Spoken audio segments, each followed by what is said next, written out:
الله الرحمن الرحيم. أسعد الله يومكم وجعله كله صحة وعافية وهنا. ها نحن نعود بعد غياب طويل، وأسبابه تعود إلى قضية عادلة في العالم أجمع، وهذه القضية الإنسانية العادلة التي تبحث عن التحرر والحرية. نطلب من كل متتبعي قناة طور ذاتك أن يدعو لقضية التحرر. وغزة أنتم أدرى بما يقع في هذه الأراضي الطيبة الصامدة الصابرة.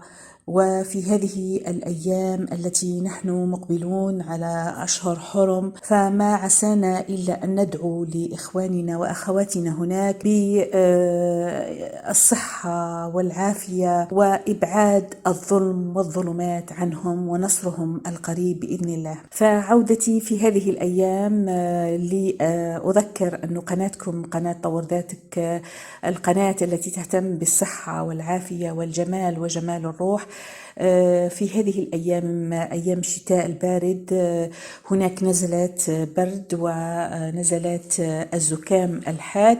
فارتأيت أن أقدم وصفة من المطبخ، ووصفة جد فعالة كما يقدمها الطبيب عند زيارته، فروشتة من المطبخ. اليوم هذه الوصفة يعني طبيعية جميلة رائعة، يعني وقوية المفعول بمركبات طبيعية. المركب الأول اللي هو الثوم، وهو المركب يعني المضاد الحيوي الطبيعي الذي يكافح السعال بشكل فعال. والثوم من أفضل أنواع التوابل التي تستعملها السيدة في المطبخ الجزائري أو المطبخ المغربي أو المشرق أو في العالم ككل. فكل السيدات وكل طباخي العالم يتفننون في الأطباق بإدخال الثوم في أطباقهم. لكن اليوم الوصفة هي وصفة طبية، وصفة فعالة، يعني لها نتائج رائعة وجيدة. ولأذكركم أنه في هذه الفترة أنا أعاني من الزكام الحاد، ولاستعمالي لهذه الوصفة التي منذ يومين الحمد لله إنني أتمتع بتعافي ملحوظ، ولا أتناول أدوية كيميائية، بل هذه الوصفة الفعالة. إذن أقول يجب توفير 3 فصوص متوسطة الحجم من الثوم، وأيضا نوفر الليمون الأصفر، يعني تكون ليمونة كبيرة الحجم، ونقطعها على شكل شرائح. قبل التقطيع وقبل شرح الكيفية نقول لكم باللي عصير الليمون هو تنظيم لعملية الهضم، وأيضا هو من بين الأمور التي تساعد على إخراج السموم المتواجدة في الجسم. أيضا يعالج عسر الهضم الناس اللي يكون عندهم إمساك أو إسهال، فيعزز عمل الأمعاء، وهذا راح يكون من الأمور التي تساعدنا على رفع الجهاز المناعي مما نتصدى للزكام أو أمراض أخرى. أيضا هو يعتبر مضاد للالتهاب والميكروبات، وأيضا معالج كما قلت لمشاكل الهضم.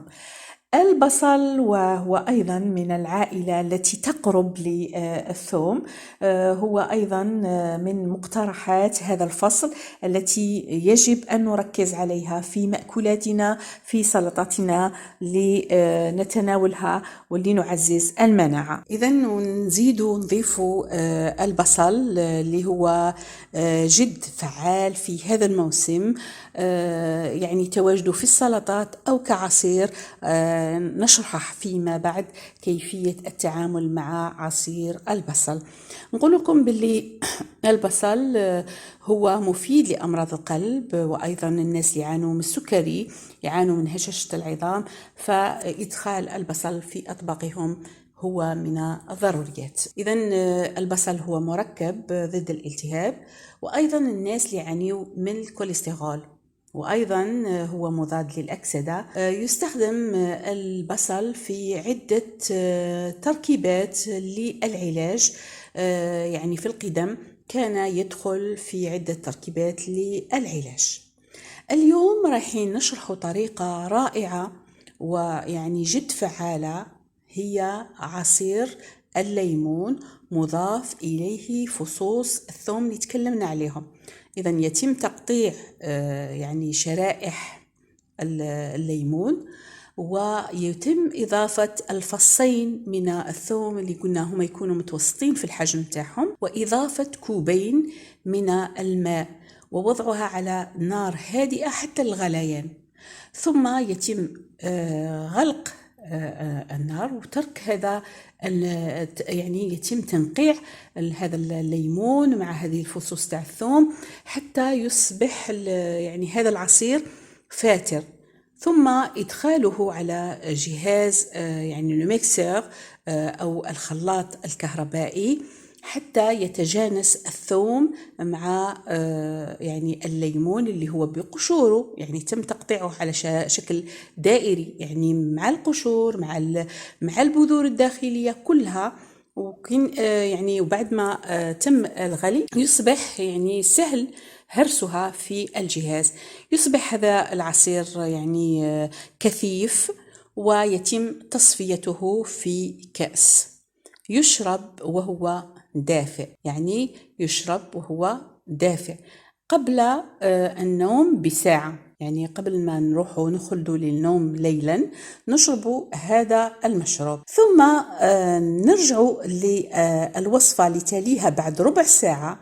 عصر يعني البصل، يعني ناخذ نوعية البصل التي هي على شكل رؤوس، يعني مش يعني الخضراء، فنهرسوها أيضا ونضيف لها ملعقة عسل حتى يصبح لدينا يعني مزيج بين مياه البصل المستخرجة من الميكسر بعد ما تم هرس هذه البصل، ومع العسل الطبيعي.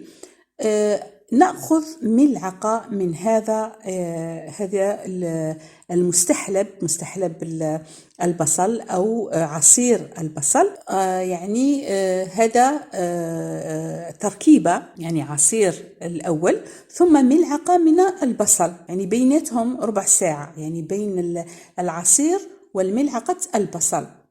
كل ليلة لمدة يعني أسبوع راح يعني تشاهدوا واحد النتائج، يعني الحمد لله راح تلاحظوا واحد النتائج. وأتمنى أن ألقى تعليقات بعد تجربة هذه التركيبة الطبيعية، يمكن أعطائها حتى للأطفال الصغار، ولكن تقليل الكمية فقط. هنا راح تلاحظوا باللي كاين تحسن في البلغم، يعني راح تلاحظوا باللي حتى هذيك الآلام الموجودة في الجسم أو هذاك الإرهاق أو الآلام الرأس أو الحمى كلها تتلاشى يعني باستعمال هذه الوصفة الطبيعية الرائعة.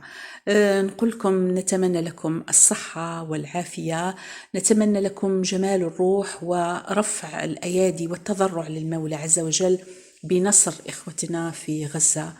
أيضا نتمنى لكل مرضاهم الشفاء العاجل، وأن يجبر الله خاطرهم وينصرهم على عدوهم.